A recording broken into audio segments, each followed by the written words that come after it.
ಪ್ರಧಾನಿ ನರೇಂದ್ರ ಮೋದಿ ಅವರ mega exclusive ಸಂದರ್ಶನ ಇದು. ಲೋಕ ಅಖಾಡದ ಬಗ್ಗೆ ನೆಟ್ವರ್ಕ್ 18 ನಲ್ಲಿ ನರೇಂದ್ರ ಮೋದಿ ಅವರು ಸುದೀರ್ಘವಾಗಿ ಮಾತನಾಡಿದ್ದಾರೆ ಸಂದರ್ಶನದಲ್ಲಿ. ಇದು ಅತಿ ದೊಡ್ಡ ನೆಟ್ವರ್ಕ್, ಅತಿ ದೊಡ್ಡ ಸಂದರ್ಶನ ಪ್ರಧಾನಿ ನರೇಂದ್ರ ಮೋದಿ ಅವರದ್ದು. ಇನ್ನು ಲೋಕ ಅಖಾಡದಲ್ಲಿ ಪಿತ್ರೋಡ ಪಾಲಿಟಿಕ್ಸ್ ಬಗ್ಗೆ ಮಾತನಾಡಿದ್ದಾರೆ. ಪಿತ್ರಾರ್ಜಿತ ಆಸ್ತಿಗೆ ಕೈ ಹಾಕ್ತಾ ಹಾಗಾದ್ರೆ ಕಾಂಗ್ರೆಸ್ ಮಾತಿಗೆ ಪ್ರಧಾನಿ ನರೇಂದ್ರ ಮೋದಿ ಏನ್ ಹೇಳಿದ್ದಾರೆ ನೀವು ಸಂದರ್ಶನದಲ್ಲಿ ನೋಡಬೇಕು.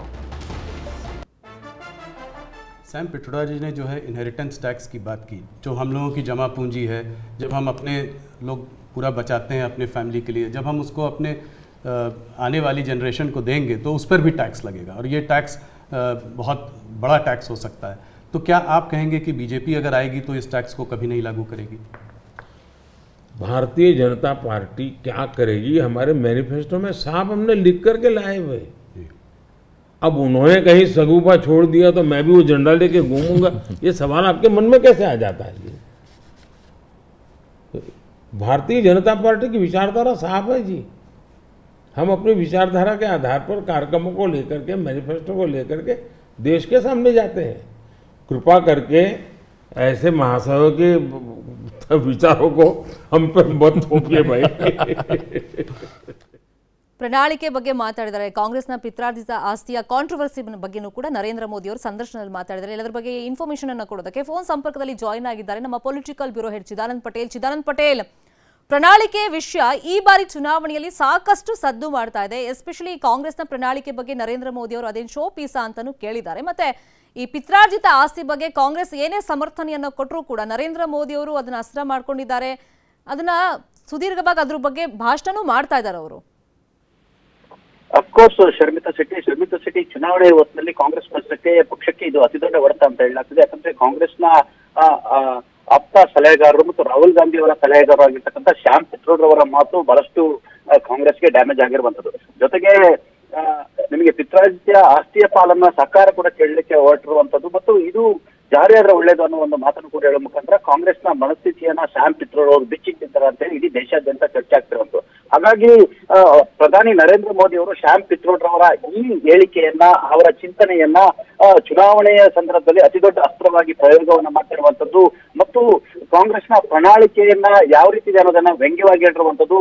ಯಾಕಂತ ಹೇಳಿದ್ರೆ ಪಿತ್ರಾರ್ಜಿತ ಆಸ್ತಿಯಲ್ಲಿ ಶೇಕಡಾ 55% ಸರ್ಕಾರ ಪಡೆದುಕೊಳ್ಳುವಂಥದ್ದು, 45% ಆ ಕುಟುಂಬಕ್ಕೆ ಬಿಟ್ಟುಕೊಡುವಂತ ಈ ಒಂದು ಚಿಂತನೆ ಅತಿ ದೊಡ್ಡ ತಪ್ಪು ಮತ್ತು ಇದು ಈ ದೇಶಕ್ಕೆ ಅತಿ ದೊಡ್ಡ ಮಾರಕ. ಕಾಂಗ್ರೆಸ್ನ ಈ ಪ್ರಣಾಳಿಕೆ ಎಲ್ಲೊಂದ್ ಕಡೆ ದೇಶದ ವಿಭಜನೆ ಕಾರಣ ಆಗ್ತಿರುತ್ತೆ ಮತ್ತು ಇದು ಈ ಪ್ರಣಾಳಿಕೆಯ ಏನು ವಸ್ತುಸ್ಥಿತಿಯನ್ನು ವಿವರಿಸಿದೆ ಅಂತ ಹೇಳಿ ಪ್ರಧಾನಿಯವರು ಟೀಕೆಯನ್ನ ಮಾಡಿರುವಂತದ್ದು. ಈಗಾಗಲೇ ಶ್ಯಾಮ್ ಪಿತ್ರೋಡ್ ಅವರ ಹೇಳಿಕೆಗೆ ಸಂಬಂಧಪಟ್ಟ ಹಾಗೆ ಬಿಜೆಪಿ ಏನು ಮಾಡುತ್ತೆ ಎಂಬುದನ್ನು ನಮ್ಮ ಪ್ರಣಾಳಿಕೆಯಲ್ಲಿ ಹೇಳಿದ್ದೇವೆ. ಕಾಂಗ್ರೆಸ್ ಯೋಜನೆ ನಾವು ಮುಂದುವರಿಸುತ್ತೇವೆ ಎಂಬ ಆಲೋಚನೆ ನಿಮ್ಮ ಮನಸ್ಸಿಗೆ ಹೇಗೆ ಬರುತ್ತದೆ ಅನ್ನುವ ಮಾತನ್ನು ಹೇಳಿರುವಂತದ್ದು. ಭಾರತೀಯ ಜನತಾ ಪಕ್ಷದ ಸಿದ್ಧಾಂತ ಸ್ಪಷ್ಟವಾಗಿರುವಂತದ್ದು. ಪ್ರಣಾಳಿಕೆ ಮತ್ತು ಕೆಲಸಗಳೊಂದಿಗೆ ದೇಶದ ಮುಂದೆ ಹೋಗುತ್ತೇವೆ ನಾವು.